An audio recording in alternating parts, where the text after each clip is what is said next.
जय हिंद। इस वीडियो में हम पढ़ेंगे रश्मि रथी खंड काव्य, जो कि क्लास 12 बोर्ड एग्जाम में हर साल पूछा जाता है। तो देखिए, ये जिले के हिसाब से पूछा जाता है। हम इस वीडियो में आपको बताएंगे कि कौन कौन से जिले में ये पूछा जाएगा। ठीक है, वीडियो का एंड तक देखते रहना बस। देखिए, रश्मि रथी खंड काव्य के आधार पर कर्ण की चारित्रिक विशेषताओं पर प्रकाश डालिए। ये हर साल बोर्ड एग्जाम में बिल्कुल सेम इसी प्रकार से पूछता है। यहाँ से आपके 5 नंबर एकदम फिक्स होने वाले हैं। तो डियर स्टूडेंट, सबसे पहले तो हम ये देख लेते हैं जो रश्मि रथी खंड काव्य है वो किन किन स्टूडेंट्स को तैयार करना है। यानी कि जितने भी स्टूडेंट्स मुजफ्फरनगर, शामली, बुलंदशहर, मथुरा, वाराणसी, चंदौली, फतेहपुर, उन्नाव, देवरिया जिले के हैं, ये सभी स्टूडेंट वीडियो को एंड तक देखेंगे और अच्छे से तैयार करके अपने 5 नंबर बिल्कुल फिक्स करेंगे। तो देखिए, ये हमने बहुत ही आसान तरीके से अपनी भाषा में लिखा है, तो वीडियो को एंड तक देखते रहना। देखिए, रश्मि रथी का अर्थ होता है वह व्यक्ति जिसका रथ रश्मि अर्थात सूर्य की किरणों का हो। यानी कि रश्मि रथी का जो अर्थ होता है वह व्यक्ति जिसका रथ रश्मि अर्थात सूर्य की किरणों का हो या सूर्य की किरणों के समान हो। इस प्रकार से आप सबसे पहले लिख देंगे।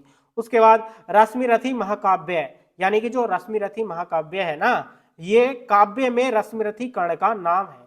यानी कि ये जो है काव्य में रश्मि रथी कर्ण का नाम है। ठीक है, क्योंकि उसका चरित्र सूर्य के समान प्रकाशमान है। यानी कि जो कर्ण का चरित्र है ना, वो सूर्य के समान प्रकाशमान है। ठीक है, आगे देखिए, कर्ण का जन्म पांडवों की माता कुंती के गर्भ में हुआ था। यानी कि जो कर्ण का जन्म हुआ था वो पांडवों की माता कुंती के गर्भ में उस समय हुआ था जब कुंती अविवाहित थी। यानी कि उस समय कुंती का विवाह भी नहीं हुआ था, लेकिन उन्होंने एक शिशु को जन्म दिया। ठीक है, लोक लज्जा के भय से बचने के लिए कुंती ने अपने नवजात शिशु को मंजूषा में बंद करके उसे नदी में बहा दिया। यानी कि कुंती का विवाह नहीं हुआ था, इसलिए उन्होंने लोक लज्जा के भय से, यानी कि समाज क्या ताना देगा, इसलिए उन्होंने लोक लज्जा के भय से बचने के लिए कुंती ने अपने नवजात शिशु को मंजूषा में बंद करके उसे नदी में बहा दिया।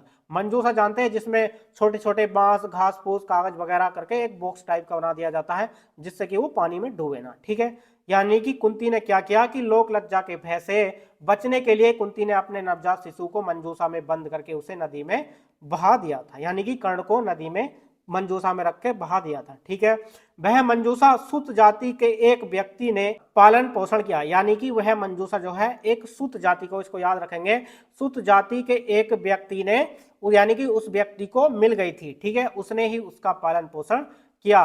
बड़े होकर कर्ण सूरवीर, पुरुषार्थी और शस्त्र शास्त्र मर्मज्ञ बने। यानी कि जो बड़े होकर जो बने थे ना, वो कर्ण सूरवीर, पुरुषार्थी और शस्त्र शास्त्र, यानी कि उन्होंने शस्त्र का भी ज्ञान प्राप्त किया और शास्त्र का भी। ठीक है, यानी कि इस प्रकार से मर्मज्ञ बने। एक बार द्रोणाचार्य ने कौरव व पांडव राजकुमारों के शस्त्र कौशल व सार्वजनिक प्रदर्शन किया। यानी कि आपने महाभारत तो देखी होगी, उसमें कर्ण, द्रोणाचार्य और अर्जुन वगैरह सबके नाम सुने होंगे। ठीक है, तो उसी प्रकार से यहाँ पर देख सकते हैं, एक बार द्रोणाचार्य ने कौरव व पांडव राजकुमारों के शस्त्र कौशल का सार्वजनिक प्रदर्शन किया। यानी कि उन्होंने जो है कौरव और पांडव राजकुमारों के शस्त्र कौशल का सार्वजनिक प्रदर्शन कराया था।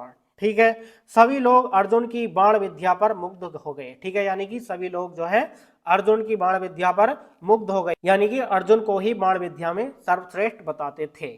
तो स्टूडेंट, ये खंड काव्य हमने लगभग 1 पेज का लिखा है, जिससे कि आप इसके कुछ पॉइंट याद रख के बोर्ड एग्जाम की जो कॉपी होती है उसका कम से कम 1 साइड पेज तो कर ही पाए। ठीक है, जिससे कि आपको फुल मार्क्स मिल सके। तो स्टूडेंट, आगे देखिए, यानी कि जब सभी लोग अर्जुन की बाण विद्या पर मुग्ध हो गए, यानी कि अर्जुन की बाण विद्या को सबसे अच्छा बताते थे, तभी तभी क्या होता है, देखिए, किंतु तभी धनुष बाण लिए कर्ण भी सभा में उपस्थित हो गया और उसने अर्जुन को द्वंद्व युद्ध के लिए चुनौती दे दी। ठीक है, यानी कि उसी समय कर्ण ने क्या किया, अर्जुन को चुनौती दे दी कि आपकी धनुर्विद्या इतनी अच्छी है तो आपको मुझसे युद्ध करना होगा। ठीक है, यानी कि कर्ण ने अर्जुन को चुनौती दे दी। ठीक है, आगे देखिए, चुनौती में क्या कहा, आंख खोलकर देख कर्ण के हाथों का व्यापार, फूले सस्ता सुयश प्राप्त कर उस नर को धिक्कार। ठीक है, इस प्रकार से चुनौती में कहा। उसके बाद आगे देखिए, कर्ण की इस चुनौती से संपूर्ण सभा आश्चर्यचकित रह गई। यानी कि सभा में बहुत से लोग उपस्थित थे,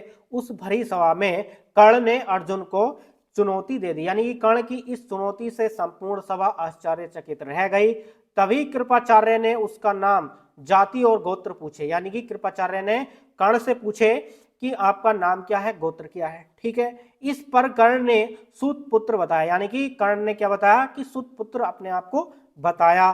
फिर कृपाचार्य ने कहा, राजपुत्र अर्जुन से समता प्राप्त करने के लिए तुम्हें पहले कहीं का राज्य प्राप्त करना चाहिए। ठीक है, उसके बाद आपको युद्ध के लिए कुछ करना होगा। ठीक है, इस पर दुर्योधन ने कर्ण की वीरता से मुग्ध होकर उसे अंग देश का राजा बना दिया, यानी कि दुर्योधन ने अपना जो है मुकुट उतारा और कर्ण के सिर पर रख दिया। ठीक है, इस प्रकार से, यानी कि इस पर दुर्योधन ने कर्ण की वीरता से मुग्ध होकर उसे अंग देश का राजा बना दिया और मुकुट उतारकर कर्ण के सिर पर रख दिया।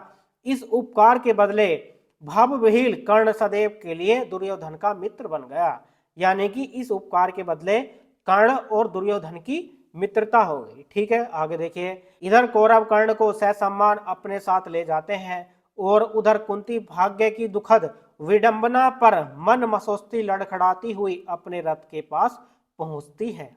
तो डियर स्टूडेंट, ये वीडियो आपको कैसी लगी हमें कमेंट्स बॉक्स में जरूर बताएं और हमें ये भी बताएं कि आप कहां से हैं, जिससे कि हम और भी खंड काव्य लेकर आए। ठीक है, तो डियर स्टूडेंट, चलिए मिलते हैं नेक्स्ट वीडियो में नेक्स्ट टॉपिक के साथ। तब तक के लिए जय हिंद, वंदे मातरम।